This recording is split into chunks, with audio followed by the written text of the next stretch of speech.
Morning, guys. We're kind of doing a news and an update slot. There's some important stuff here for church partners, particularly ministry leaders coming up that I'm going to share a bit later.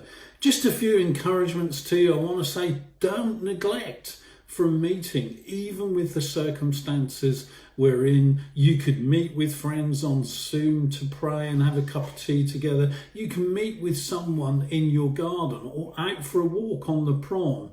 You can meet with other people, just not in the ways that we're used to. So don't neglect each other. Make sure you contact someone. Every other day, I'd say the challenge for you is to contact someone from the fellowship. Just don't leave it to the neighbourhood coordinators. It's all our responsibility. And, guys, we can't get together as a church at the moment. We just can't do it. The guidelines just for coming out for opening churches for private prayer, and I know that's not our kind of thing, because we don't believe God lives in a building, is just ridiculous. And we're not going to put ourselves through all that kind of guideline stuff at the moment when we don't need to. But as soon as is possible, we will bring the church together for worship. We've tried to get permission even to have services in fields, and we haven't been able to get that at the moment in smaller groups on a field, and we just can't do it. But as soon as it is humanly possible, we will bring the church together. I want to say some thank yous. Personally, I want to say thank you for your prayers for my brother-in-law, Robert. I had a huge thrill just a few days ago to speak to him on the phone, the first time in nearly 2 months. And I just heard this morning how well he's doing. He's got a long way to go. He's home again from hospital, but he still can't stand on his own. His speech is very slurred, but he is doing really well. So thank you for your prayers and keep praying for him. I want to thank the neighbourhood care coordinators. I think they're doing an incredible job. And, it matters to me that our care coordinators are the ways. It matters to me that every week they contact us to ask if we're okay. And I want to thank them for that. Have you thanked your leaders recently?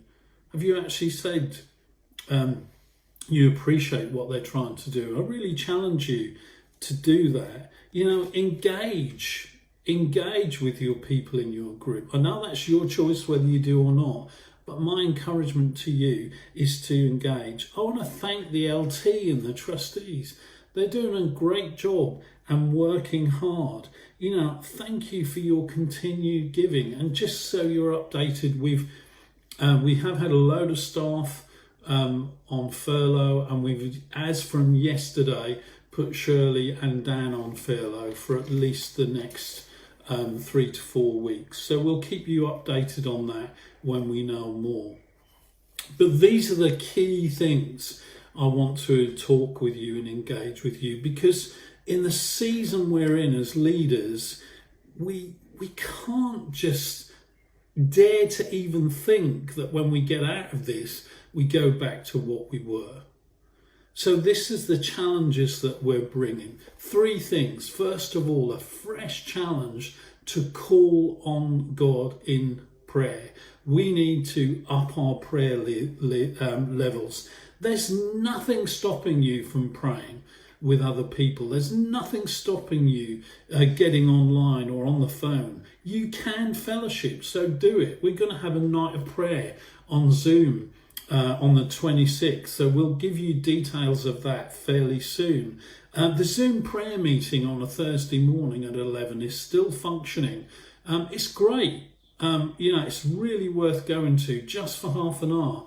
I think we should have another Zoom prayer meeting weekly of an evening for half an hour. And if there's a few partners that would consider leading that, then why not get in touch with me? It will be 7 years come September when Lighthouse was opened. So we as a leadership team, and we've thought this through for a long time and prayed about it, we are going to declare on our groups and on the building from round about now to the middle and the end of September, and we'll be reviewing that, a sabbatical on our buildings and our groups, a Sabbath. The truth is, even with the guidelines that are coming out now, there's no way we can meet or use Lighthouse for various things.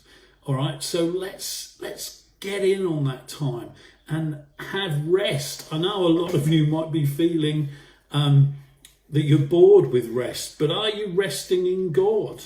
All right, so we're declaring a season of Sabbath and blessing or slow down, but it's a God slow down.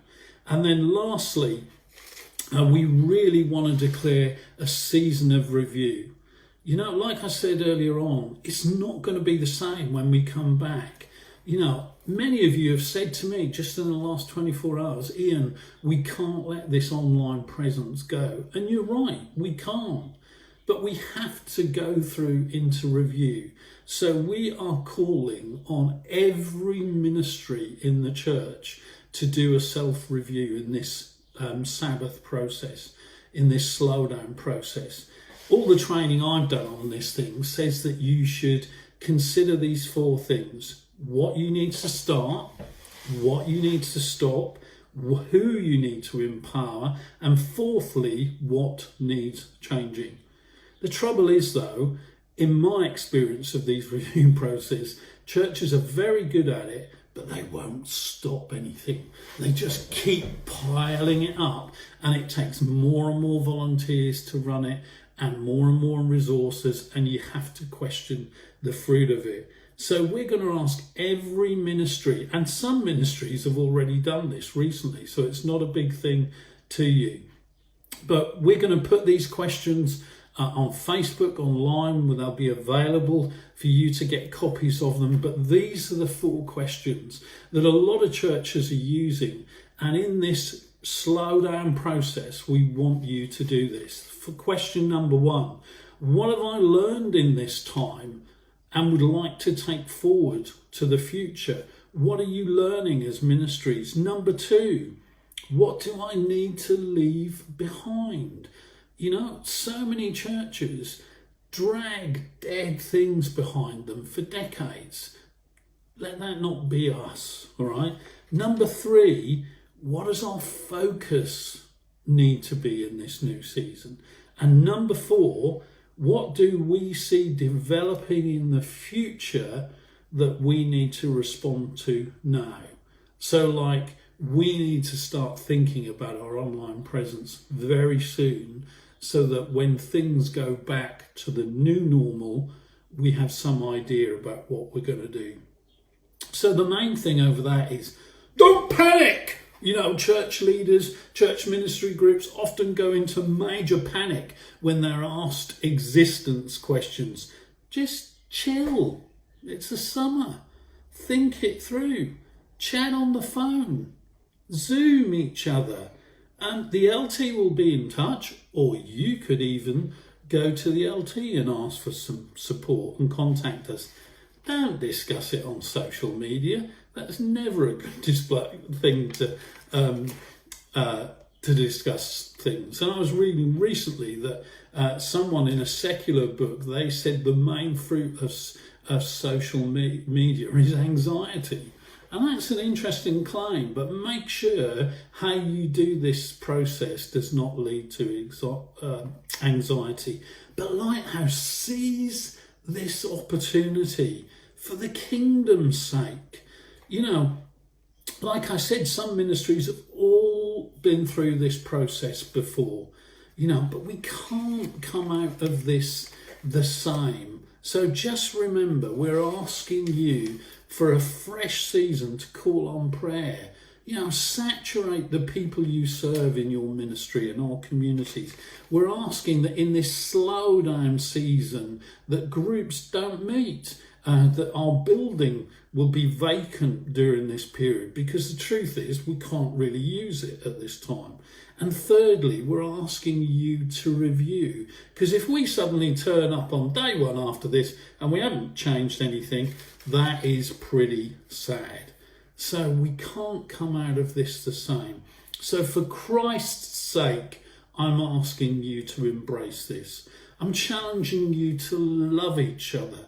I'm challenging you to love your Christ. I'm challenging you to love the communities that we serve. Love his world of nations. And Lighthouse, hear this. Live, live, live for Christ and the kingdom. Have a good day. Keep in touch, Lighthouse. Bye.